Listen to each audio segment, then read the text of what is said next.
la tribulación. Y eso vino a mi memoria cuando estaba en esos días que todo dolorido, todo, que no tenía las fuerzas de siempre. Entonces yo decía, Señor, ¿pero por qué? Entonces me acordaba de decir, bueno, Señor, tú sabes, tú conoces, tú lo sabes todo. Porque dices en tu palabra, yo conozco tu sufrimiento y tu tribulación. Entonces tú lo sabes. Gracias, Padre, porque me tienes acá. Yo creo que el mejor premio y la mejor respuesta del Señor es que aquí estoy con vida. Estoy delante de ustedes para compartir la palabra y compartir el mensaje que el Señor puso en mi corazón. Entonces, ahora sí, vamos a ponernos de pie y vamos a leer la palabra de Dios en el libro de Apocalipsis. En lo que lo encuentran, quisiera darle la bienvenida a los hermanos que nos sintonizan a través de las redes sociales. Amigos, bienvenidos a esta disertación de la palabra. Extendemos un saludo a los hermanos allá en Perú. Un saludo muy especial para la hermana, la pastora Giselle. Sabemos que ha tenido una pérdida tremenda en estos días. Le hacemos llegar nuestras condolencias y nuestro apoyo. Ella sabe que aquí tiene unos hermanos en Cristo que la amamos y la apoyamos. Amén. También vamos a leer en el capítulo 2. Ahora nos toca el mensaje a la iglesia de Pérgamo. Así que vamos a leer en el capítulo 2, verso 12 al 17. Me dicen amén cuando lo tengan. Amén. Dice la palabra de Dios en el nombre del Padre, del Hijo y del Espíritu Santo. Y escribe al ángel de la iglesia en Pérgamo, el que tiene la espada aguda de 2 filos, dice esto: yo conozco tus obras y dónde moras, donde está el trono de Satanás, pero retienes mi nombre y no has negado mi fe, ni aún en los días en que Antipas, mi testigo fiel, fue muerto entre vosotros, donde mora Satanás. Pero tengo unas pocas cosas contra ti, que tienes ahí a los que retienen la doctrina de Balaam, que enseñaba a Balac a poner tropiezo ante los hijos de Israel, a comer de cosas sacrificadas a los ídolos y a cometer fornicación. Y también tienes a los que retienen la doctrina de los nicolaitas, las que yo aborrezco. Por tanto, arrepiéntete, pues si no, vendré a ti pronto y pelearé contra ellos con la espada de mi boca. El que tiene oído, oiga lo que el Espíritu dice a las iglesias. Al que venciere daré a comer del maná escondido, y le daré una piedrecita blanca, y en la piedrecita escrito un nombre nuevo, el cual ninguno conoce sino aquel que lo recibe.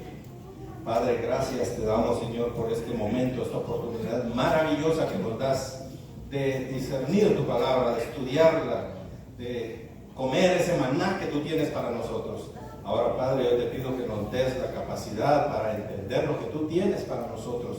Danos ese discernimiento, Señor, de lo alto, para que podamos entender qué nos quieres decir tú en esta noche a cada uno de los que estamos acá. Te pido una bendición para cada hijo tuyo que acudió a tu iglesia a alabar tu nombre, a bendecirte y a entender tu palabra y a aprender de ti, aprender lo que tú tienes para nosotros en esta hora.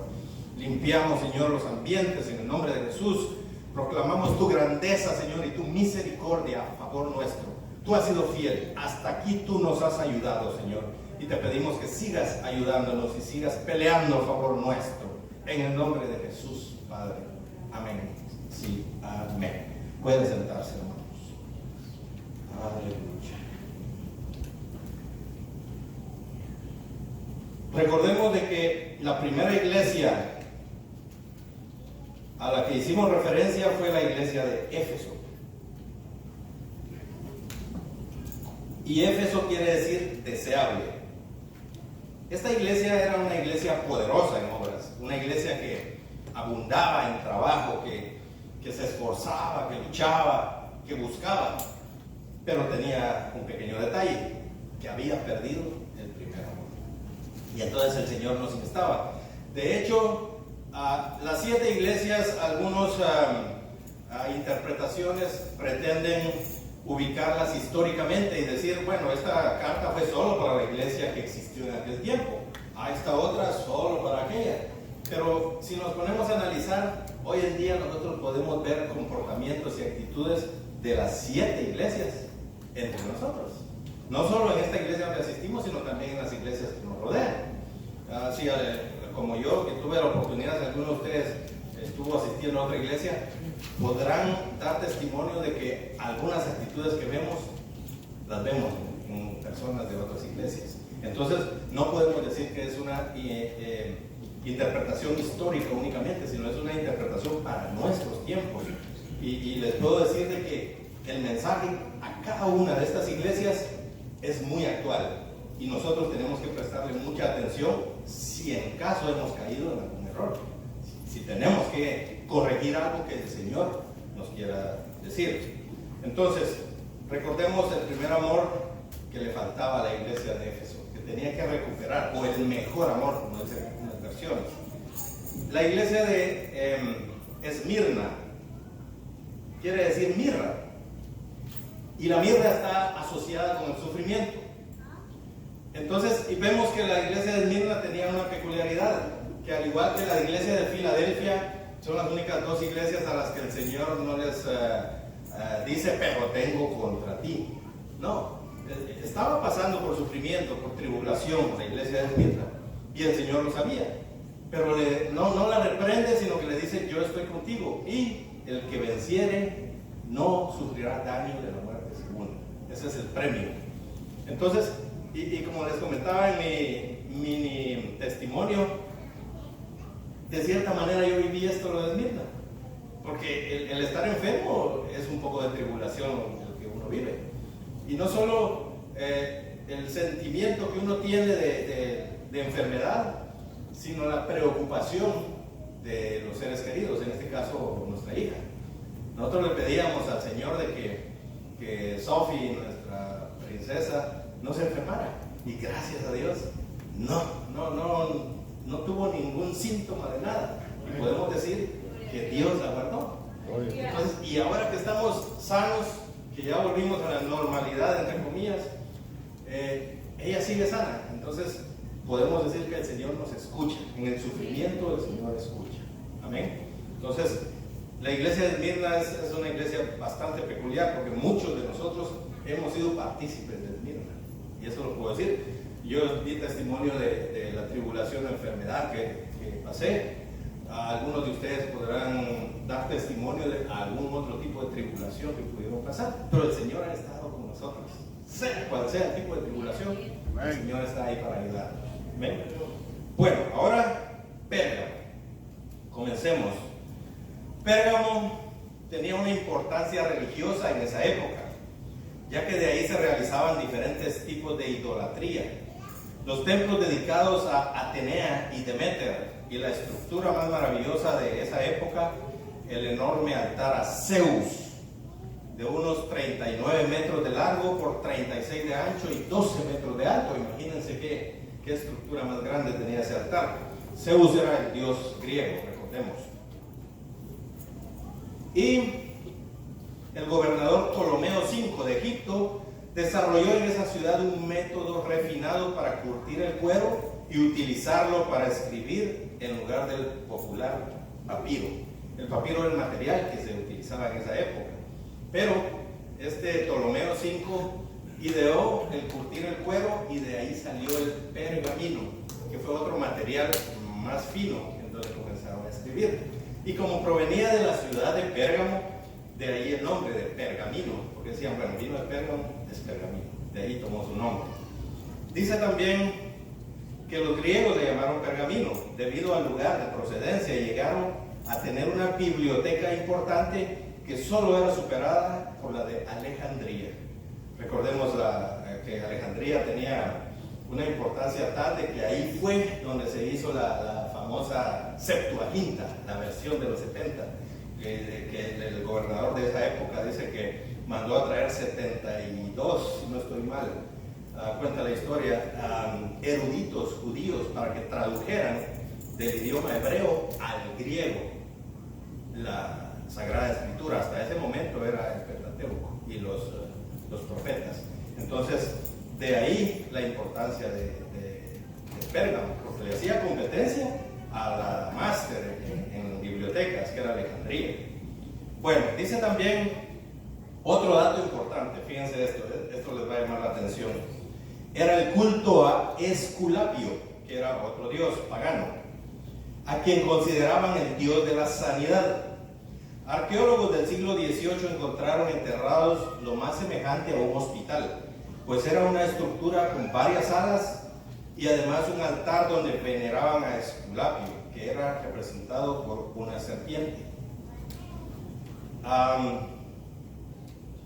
De hecho, dice, un método curativo que utilizaban en ese lugar era que cuando los remedios normales no hacían efecto en el paciente, lo dejaban en un cuarto solo, oscuro, y de noche ese cuarto tenía ciertas aberturas en donde metían serpientes no venenosas que le pasaban en el cuerpo al enfermo. Entonces era una terapia, hoy en día se conoce como la terapia del shock, o sea, el someter a un paciente a un shock tan intenso que o se cura o se muere. Entonces esa era una de la tradición de un método de curación. Lo dejaban al enfermo en un cuarto con serpientes. Imagínense, para que no se curara, ¿verdad? O se moría también. Claro, cuando se moría ellos no decían. Cuando se curaba, el dios Esculapio lo sanó. De ahí la importancia de esto, porque si muchos recordaremos, los médicos, la medicina, ¿cuál es el signo? El logo que tienen los médicos. Son dos serpientes entrelazadas. Esto viene de aquí, de esta época, de la veneración a Esculapio, de la veneración a la serpiente. De ahí viene, y miren cómo ha trascendido hasta nuestra época. Muchos no le prestamos atención, decimos, en un hospital. En cualquier hospital podemos pasar y vemos el símbolo dos serpientes entrelazadas. Aquí está la procedencia. Este dato es bastante interesante. Dice que también desde ahí procedía también los pergaminos, Esculapio, el culto a Atenea y el culto a Demeter. Quiere decir que era una ciudad que era dada a la idolatría, y eso es algo que el Señor aborrece. Entonces comencemos a leer. ¿Qué le dice? Dice, y escribe al ángel de la iglesia en Pérgamo, el que tiene la espada aguda de 2 filos, dice esto. ¿Cuál es la espada aguda? La palabra de la espada.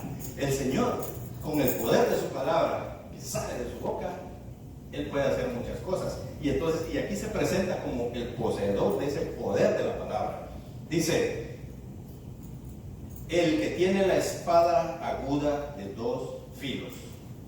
Vamos a comenzar a leer, y yo voy a pedirles que participen también. Yo les voy a mencionar ahí a alguno que lea algún pasaje. Por ejemplo, hermana Sandra, ¿nos podría hacer favor de leernos Hebreos 4:12? Y mi hermano Belis, si me lee Efesios 6:17, por favor. Hebreos 4:12. Ahí hay algo interesante que vamos a ver acerca de la palabra del Señor. Diga. Porque la palabra de Dios es viva y eficaz y más cortante que toda espada de 2 filos, y penetra hasta partir el alma y el espíritu, las coyunturas y los tuétanos, y discierne los pensamientos y las intenciones del corazón.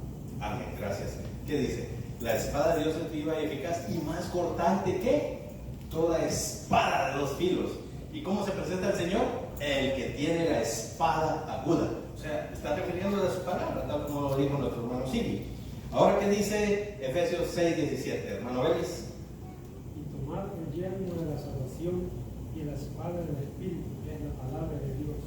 Amén. La espada del Espíritu, ¿qué es? La palabra de Dios. Entonces vemos que el Señor con su palabra va a hacer muchas cosas importantes. Sigue diciendo, yo conozco tus obras y dónde moras, donde está el trono de Satanás. Pero retienes mi nombre y no has negado mi fe. Bien, detengámonos aquí un poquito. Dice que Pérgamo estaba donde está el trono de Satanás. ¿Qué es el trono de Satanás? Olvidé decirles algo al principio. Pérgamo quiere decir altura o elevación. Eso es lo que quiere decir Pérgamo. Y cuando dice que mora donde está el trono de Satanás, está haciendo referencia a que cuando hay elevaciones, hay alturas, ese es un lugar propicio para que Satanás se entronice. Recordemos que cuando el pueblo caía en idolatría, el pueblo de Israel caía en idolatría, dice que llegaba y buscaba los lugares altos para levantarle altares a Baal, a Moloch y a Cera, a todos los dioses paganos de esa época. Sí, recordamos. Por ejemplo, los libros de Jueces, Samuel, ahí podemos leer todo eso, los lugares altos. Entonces, ¿qué busca Satanás? Elevaciones, orgullo. Eso lo podemos ver en Ezequiel 28:17. Hermana Karen, ¿nos podría leer Ezequiel 28:17, por favor? Y entre tanto, nuestro hermano Sigi, si nos puede buscar en el libro de Isaías, capítulo 14, versos del 12 al 15.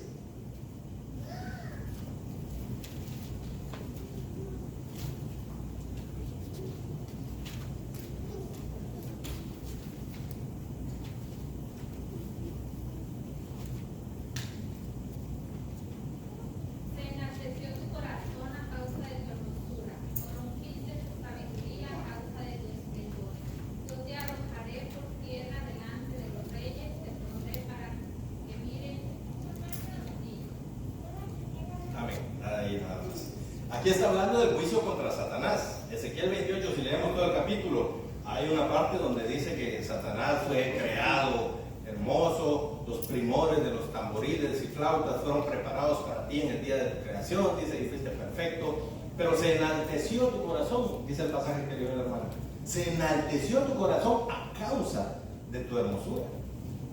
Entonces, ¿cuál es el juicio del Señor? Lo va a arrojar, lo va a echar por tierra. El Señor detesta el orgullo, detesta la altivez, detesta la arrogancia, porque ese es un lugar donde Satanás puede entronizarse. ¿Qué dice el capítulo de Isaías, hermano? Amén.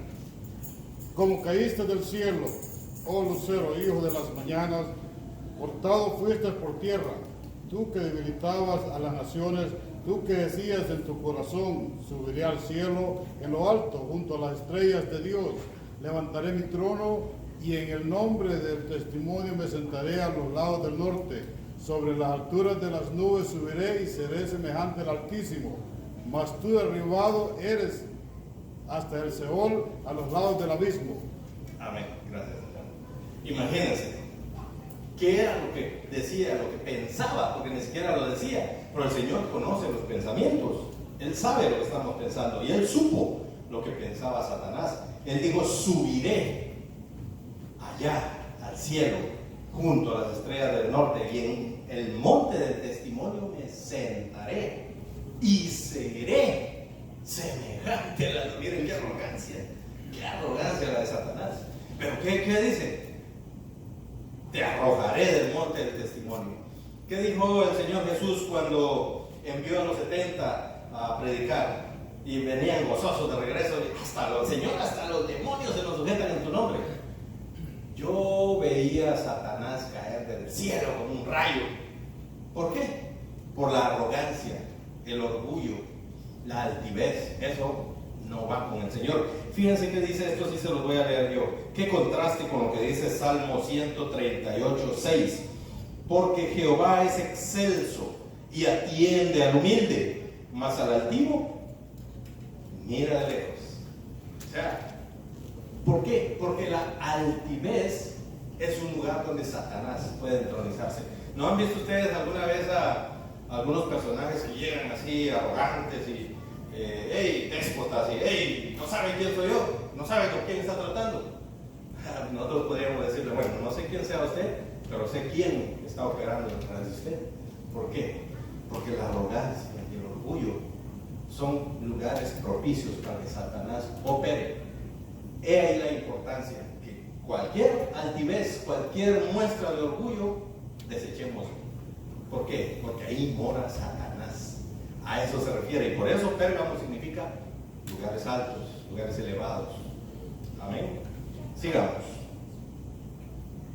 Pero retienes mi nombre y no has negado mi fe, ni aun en los días en que Antipas, mi testigo fiel, fue muerto entre vosotros, donde mora Satanás. Vemos que aquí a los hijos fieles, a los testigos fieles, incluso pueden sufrir y de hecho pueden alcanzar muerte como Antipas por vivir entre personajes que derrochan altivez y orgullo, soberbia. Eso puede acarrear problemas, pero ¿qué es lo que hacía la iglesia? No dejaba la fe, sostenía la fe del Señor, no se dejaba impregnar por esas doctrinas de altivez, de orgullo. ¿Por qué? Porque todavía ahí en esos ambientes hostiles, ahí retenían la fe del Señor, retenían la palabra del Señor. No has negado mi fe. Esa era una cosa buena que tenía Pedro. Y eso es algo que tenemos que aprender. Primero, no dejar que el enemigo se entronice, no darle lugar al orgullo, a la altivez, a la soberbia. Deshagámonos de eso para que el enemigo no tenga de dónde posicionarse. Y luego retengamos la fe que hemos recibido del Señor. Amén. Sigamos. Pero tengo unas pocas cosas contra ti.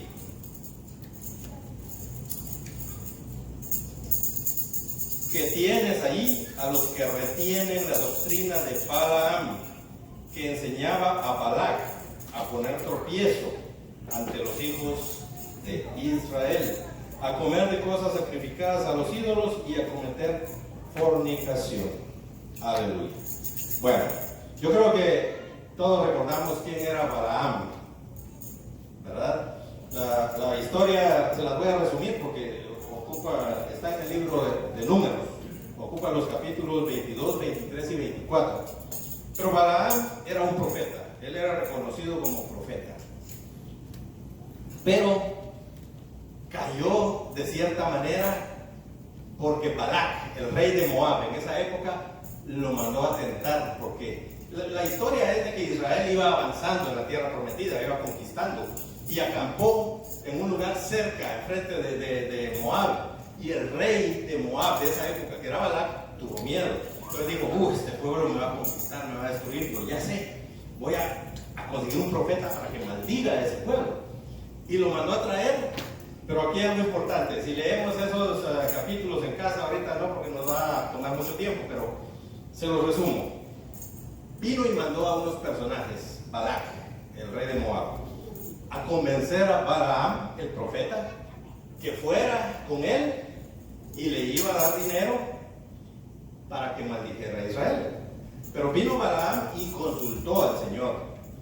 Y por eso la palabra de Dios dice que era profeta, porque el Señor le hablaba. Y le dijo el Señor, no vayas. Ok, está bien, Señor, no voy.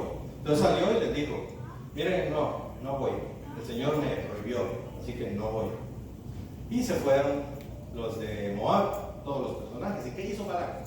Les volvió a enviar otro séquito de personajes aún más ilustres para que lo convencieran. ¿Y qué hizo Balaam? Volvió a consultar al Señor. El Señor ya le había dicho, no vayas. Pero él se sentía tentado por todas las posesiones, por todo lo que le estaba ofreciendo Balac. Y seguía, Señor, déjame ir, Señor, quiero ir, Señor. Eso viene siendo algo así como, por ejemplo, un ejemplo así sencillo. A Sophie le gusta ir a las piscinas, a las albercas, que llaman algunos. Pero de cierta manera es peligroso, porque ya vemos la enfermedad que anda por todos lados. Entonces viene y, papi, vamos a la piscina. No, porque es peligroso. No. Entonces, sí, papi, aquí hemos estado encerrados y déjanos ir. Y viene la mamá y dice, deja ir, hombre, si mira, a ver, hemos estado. Entonces vengo yo y digo, ok, está bien. Ya había dicho que no, pero con la insistencia, ok, vayan. Van con la aprobación, pero no con el contento de Dios, porque Dios ya había dicho a Balaam desde un principio, no vayas. Pero Balaam seguía insistiendo, hasta que, ok, ve, le dijo el Señor.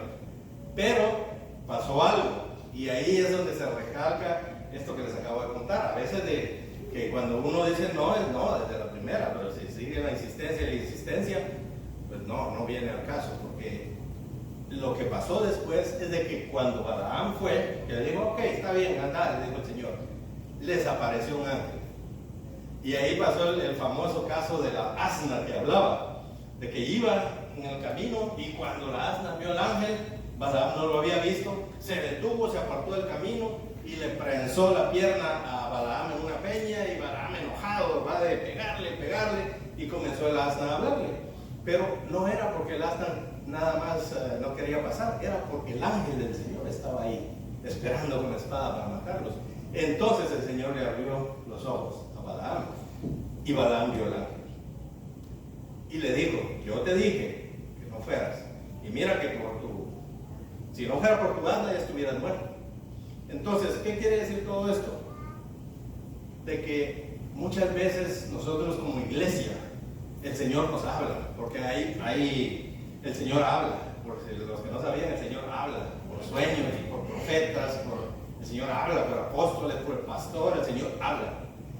Si nosotros no hacemos caso y seguimos en lo mismo, en nuestra necedad, ok, el Señor nos da pita, que se acuerdan como aquel barrilete le decimos nosotros allá en Guatemala, piscuchas, algo así les dicen en El Salvador, pero suelta, le da pita, pero llega un momento en que véngase para acá, porque se puede reventar y se lo va a llevar el viento y nos pega el jalón. Entonces, si nosotros a veces insistimos en hacer algo que el Señor ha dicho que no lo hagamos, a veces nos va mal, la mayoría de veces nos va mal. Tenemos que aprender a escuchar al Señor y decir, ok, no. Pero la historia de Balaam no se queda ahí nada más, eso es solo el comienzo, porque después de que 3 veces intentó maldecir a Israel, pero el Señor le dijo, no, vas a decir lo que yo te diga. Y en lugar de proferir las maldiciones, fueron bendiciones las que dijo para Israel. Entonces vino Balac enojado, oye, pues si no los maldices, tampoco los bendigas, ¿para qué te estoy pagando? ¿Sabes qué? Mejor vete. Y una de las cosas que dijo Balaam, ni aunque Balac me diera un cuarto lleno de tesoros, oro, ni aún así iría, pero al final de cuentas fue. Entonces, ¿qué fue lo que pasó? La historia de estas 3 bendiciones no lo cuenta, pero hay un pasaje más adelante donde Moisés habla de que lo que hizo Balaam fue decirle a Balac, ¿sabes qué? No puedo maldecirlos, pero hay una forma en que les puedes hacer daño. Si se mezclan con prostitutas de otro pueblo, entonces eso no le gusta a Dios y les va a ir mal. Y eso fue lo que pasó. Balac lo que hizo fue mandarles mujeres para que se mezclaran, y era un mandato del Señor el que no se mezclaran, que se conservaran puros. ¿Por qué? Porque al mezclarse iban a adquirir costumbres de otros pueblos y la idolatría iba a permear y eso les iba a cargar maldición. Y fue exactamente lo que pasó. Porque si seguimos leyendo el libro de Números después de ese episodio de asna que hablaba, vemos que hubieron 24,000 que murieron por una peste. ¿Por qué? Por mezclarse con otros pueblos. Entonces las mezclas es algo que el Señor abomina. Tenemos la palabra de Dios. Hay ciertas sectas, si podemos llamarle así, que no les basta la palabra de Dios. No sé si ustedes han oído de alguna, hay varias. Hay quienes agarran la Biblia y el libro de fulano de tal o fulana de tal y los ponen a la par de la Biblia. Eso es una mezcla, eso es abominación para el Señor. ¿Qué podríamos ver nosotros sencillo acá? La alabanza y la adoración. Ahí hay que tener cuidado porque podría darse ahí lugar para una mezcla. Por ejemplo, ¿qué es alabanza? Los músicos lo deben de saber. Alabanza es algo que exalta a Dios por lo que Él hace. Por ejemplo, ese canto que cantó la hermana, que me fascina ese canto. Hecho a la mar los carros del faraón. El Señor hace. El Señor hace. Esa es alabanza. ¿Qué es adoración? Algo que exalta al Señor por lo que Él es. Hermoso eres, mi Jesús, hermoso eres tú, amado mío. Esa es la oración. Pero bien, yo he escuchado ciertos cantos, no sé si ustedes, me imagino que también. Hay un canto que se llama La Pinturita. ¿Lo han oído? Lo gastaron en el tubo, no sé qué. No quiero decir nombres. Pero habla en contra de la mujer. Habla, hasta le llama comadrejas, tecolotes, le dice a la mujer. ¿Cómo va a estar exaltando el nombre de Dios en ese canto? No se exalta el nombre de Dios si está criticando a alguien, si está menospreciando, menoscabando la dignidad de alguien. Y entonces viene a mi memoria, ¿qué hizo el Señor Jesús? Claro, hay mandatos, hay reglamentos que seguir. El Espíritu Santo tiene que tocar nuestro corazón y guiarnos a hacer las cosas bien, pero nosotros no podemos agarrar y comenzar a criticar, a atacar, a señalar, ¿no? ¿Qué hizo el Señor Jesús cuando lo invitó Simón el fariseo a su casa a comer y llegó una mujer pecadora? Dice, ¿por qué no leemos mejor ese pasaje? Ese pasaje es bonito. A ver, busquémoslo. Está en Lucas 7:36. A ver, hermano Enrique, por favor. Lucas 7:36 al 50. Y en eso nuestro hermano Juan tal vez nos busca en el Evangelio de San Juan, capítulo 8, versos 10 y 11. Pero primero vamos a escuchar a nuestro hermano Enrique, que dice Lucas 7:36 al 50. Aleluya. Uno de los fariseos rogó a Jesús que comiese con él, y habiendo entrado en casa del fariseo se sentó a la mesa.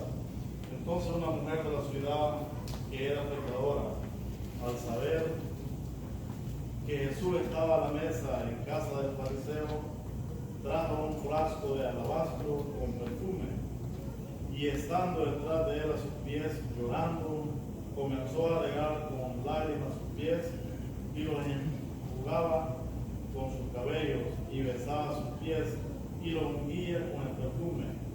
Cuando vio esto el fariseo que le había convidado, dijo para sí, si fuera profeta, conociera quién y qué clase de mujer es la que le toca, que es pecadora. Y entonces respondiendo Jesús le dijo, Simón, una cosa tengo que decirte. Y él le dijo, di, maestro. Un acreedor tenía 2 deudores, el uno debía 500 denarios y el otro 50.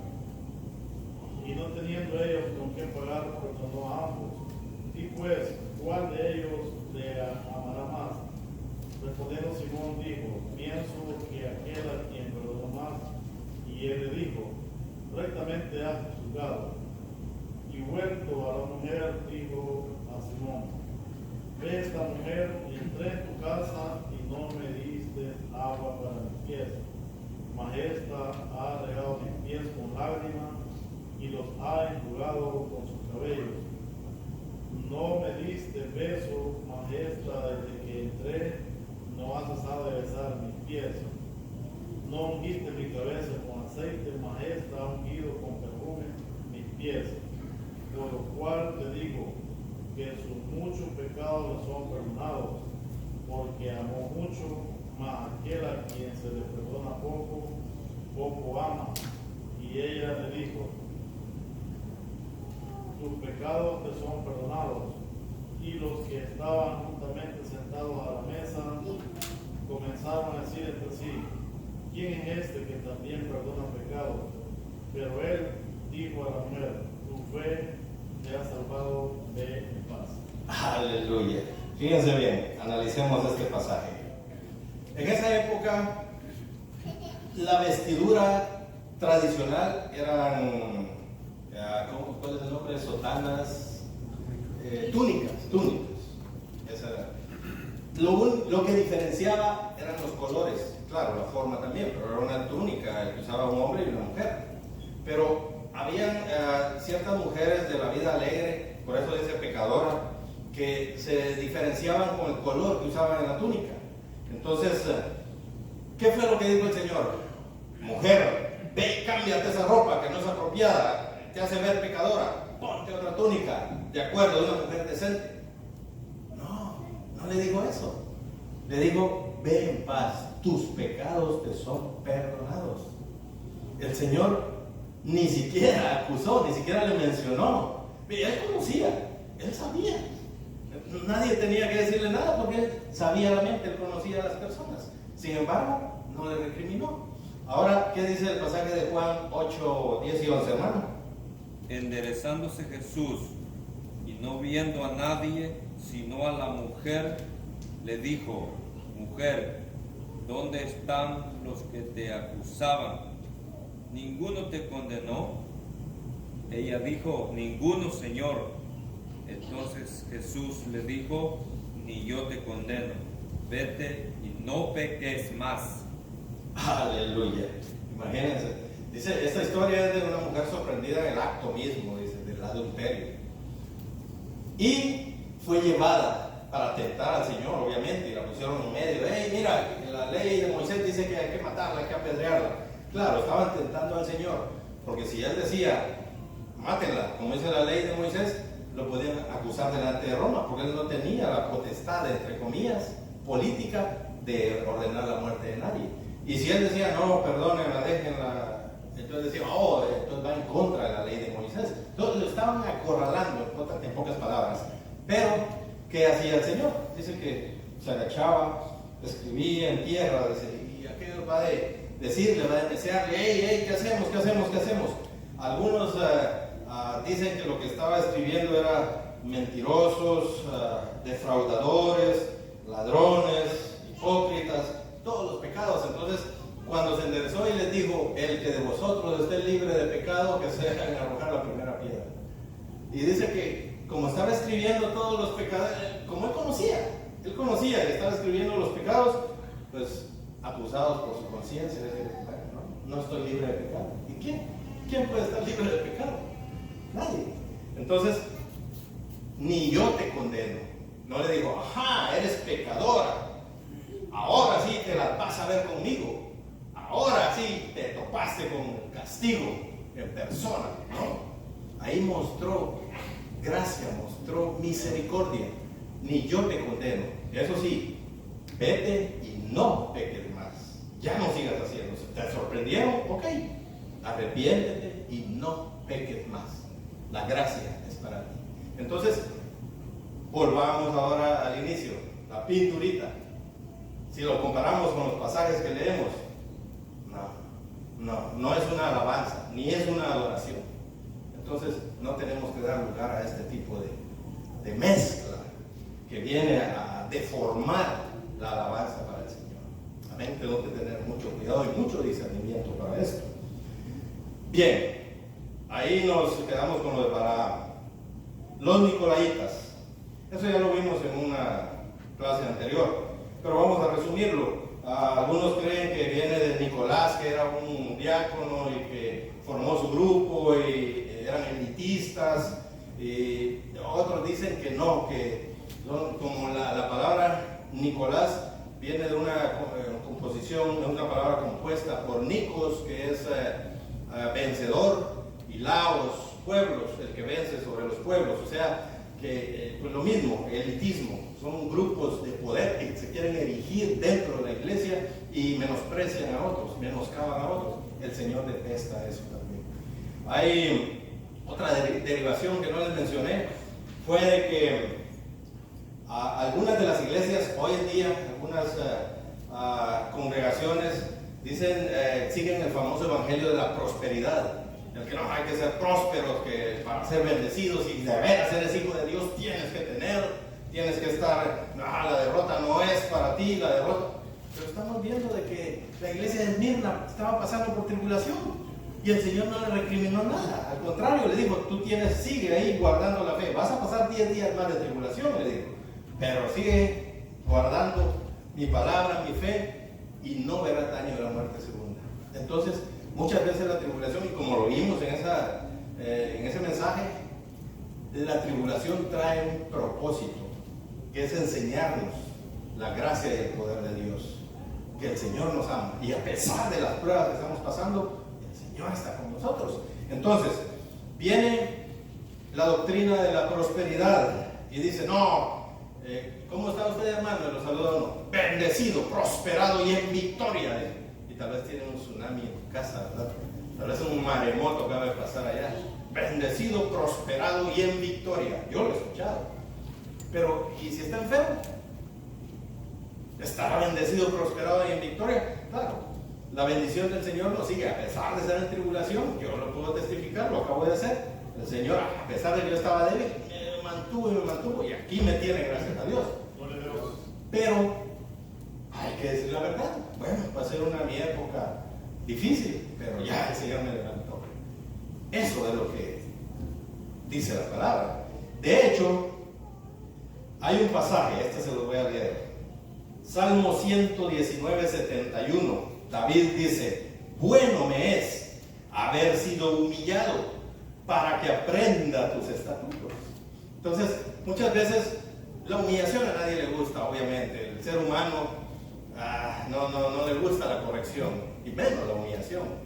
Pero aquí David está testificando, bueno fue que me humillaras, Señor, porque entonces aprendo de tu ley, aprendo de tus estatutos. Muchas veces la humillación sirve para que nosotros conozcamos la gracia y el poder de Dios, y la bondad y la misericordia de Dios. También tenemos otro ejemplo, Pablo. Esto sí voy a pedir que me lo lea nuestra hermana Joana, por favor.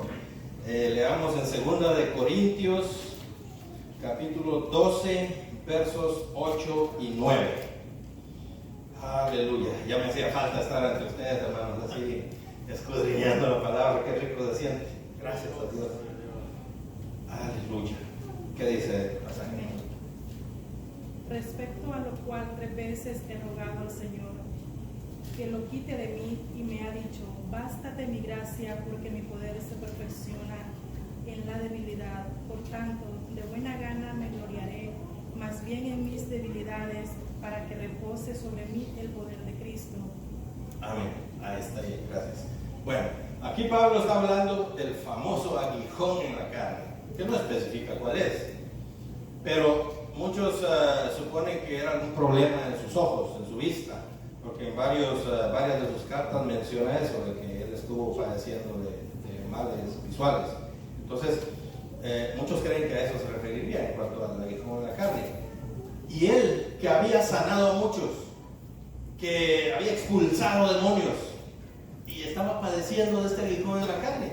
Entonces, a veces dice uno, qué ilógico. Pero lo mismo le decían al Señor Jesús, médico, sánate a ti mismo. Le decían, a otro salvó y él mismo no se puede salvar. El Señor tiene sus propósitos.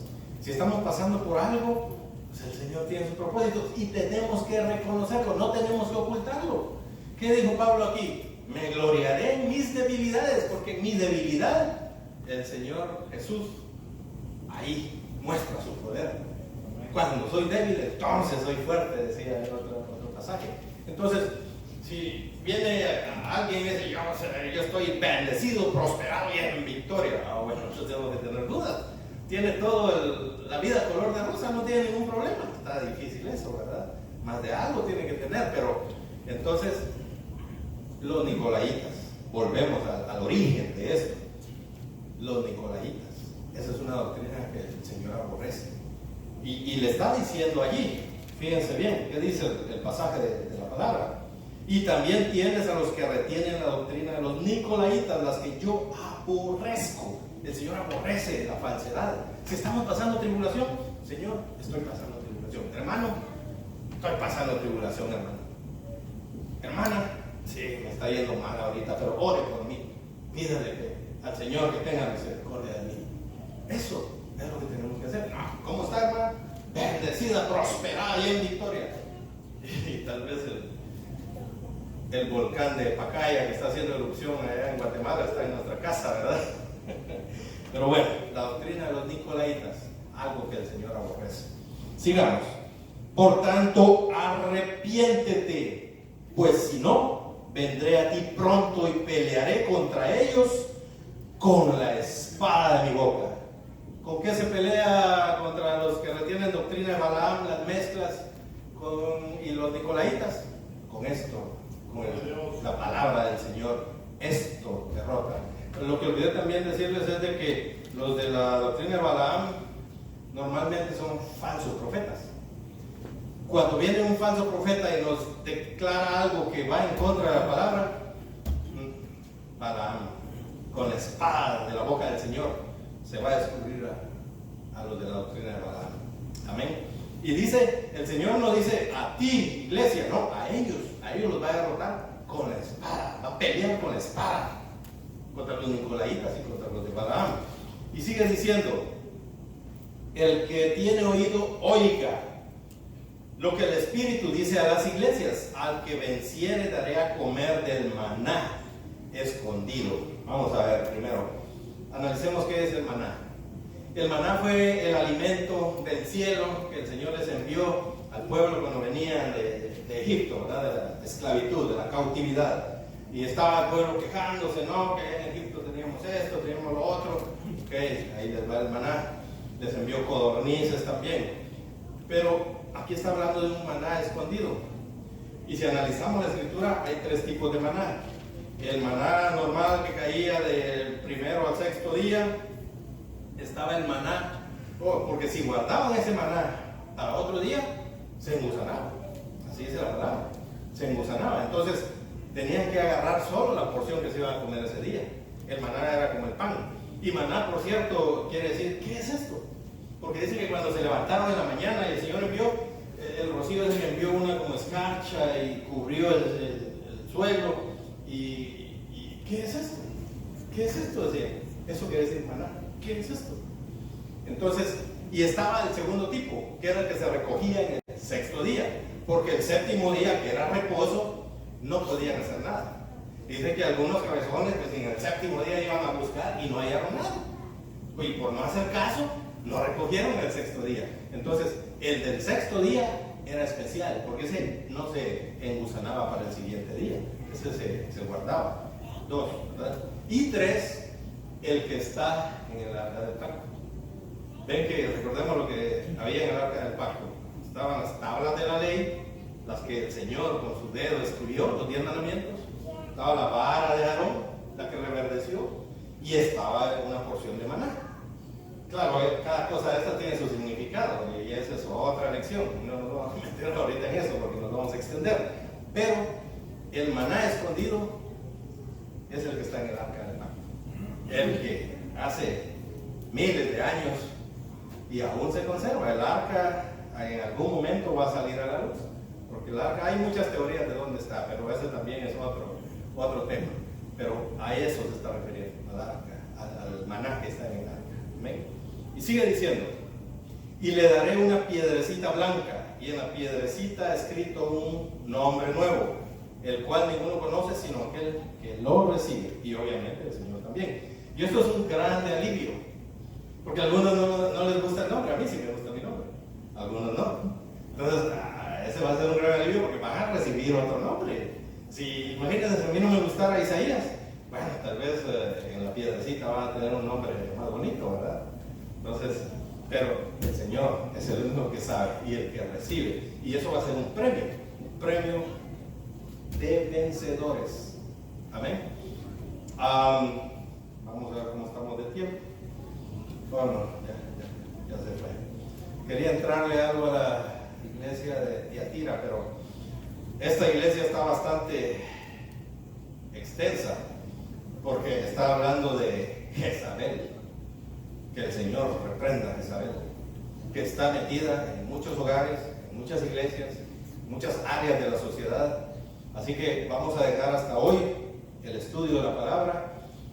La iglesia de Pérgamo, recordemos, no dejemos lugar a que el orgullo, a que la soberbia dé lugar a que el diablo entronice, porque si no, nos va a castigar el Señor. ¿Qué significa Pérgamo? Elevación, lugares altos, y ahí es donde busca Satanás entronizarse. Por eso busquemos la humildad, dejemos la soberbia, dejemos el orgullo. Amén. Vamos a dejarlo hasta acá. Voy a dar el tiempo a nuestra hermana que está dirigiendo. Al Señor sea la gloria, la honra, el honor por los siglos de los siglos. El Señor les bendiga.